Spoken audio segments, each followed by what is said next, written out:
Hi, I'm Brett Gibbs from Technical Training. Today I'm here to talk about the emergency procedures for the new 16 metre GMJ. In the event you need to perform a rescue, your first option would be to use the observer unit. So to perform the rescue, flick the observe switch to take control. You now have full control over the EWP. In the event your remote control does not work, we need to use the base controls located on the turret of the EWP. To take control, turn it to base controls.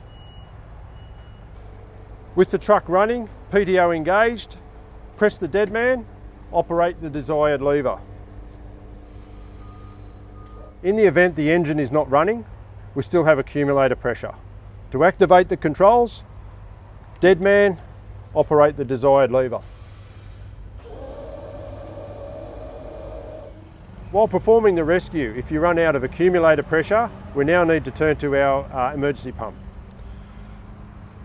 To operate the controls with the emergency pump, we need to press the emergency pump and the dead man together.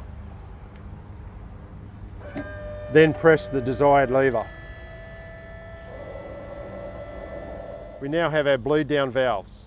The lower boom bleed down valve is located at the top of the ram. To activate this control, we rotate the knob clockwise.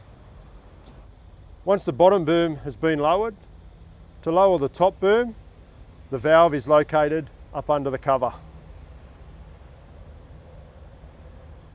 In the event you've lost all power, we now need to tilt the basket using the hand pump lever, which is located at the back of the turret. We take it out of the holder and place it into the top of the hand pump housing.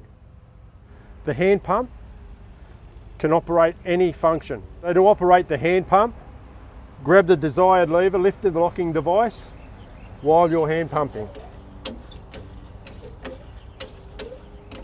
The basket tilt operation can be performed by either using truck running with PTO engaged, accumulator pressure, your DC pump or emergency pump, and your hand pump. For any more information, refer to your operator's manual or contact Technical Training.